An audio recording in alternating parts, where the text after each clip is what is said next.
बरोबर आहे, म्हणजे मुद्दे अमित पोहोचलेले आपले. शाळांसाठी आपण ज्युनियर कॉलेज सुरू करणार आहोत. बरोबर आहे, 100 युनिट पर्यंत वीज मोफत करणार आहोत. बीएसटी ची दरवाढ करून आपण 10,000 इलेक्ट्रिक बस आपण मुंबई शहरात आणणार आहोत. आरोग्य सेवेत कॅन्सर हॉस्पिटल आहेच, तसंच आपल्याला 5 वैद्यकीय महाविद्यालय सुरू करायचे आहेत.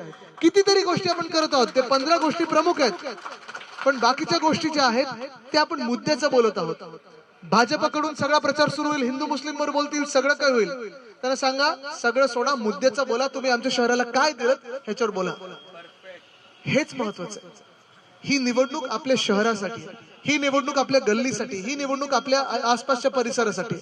हे जे काही वरतून येऊन सांगतील आपल्याला, धर्माचं बोलतील, जातीचं बोलतील, सगळं काही बोलतील, त्यांना सांगा सगळं सोडा, मुद्द्याचं बोला. जसं उद्धव साहेब आणि राज साहेब सांगत आहेत की आमच्या शहराबद्दल बोला, दुसरं कोण बोलतंय आम्हाला सांगा, आणि तर आम्ही तुम्हाला लढत देतो. पण आता वेळ आली निर्णय घेण्याची, वेळ आलेली आहे मुंबईसाठी उभं राहण्याची, वेळ आलेली आहे मुंबईसाठी अंगावर वार घेण्याची, आणि वेळ आलेली आहे शिवशक्तीला विजयी करण्याची.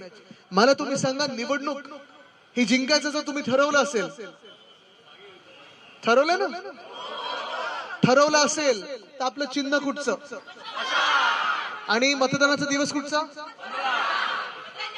हा, नाही तर 15 फेब्रुवारी 15 मार्च समजतं, 15 जानेवारी ना, तर 15 जानेवारीला तुम्ही आता घरोघरी जाल तेव्हा कुठचं चिन्ह सांगाल?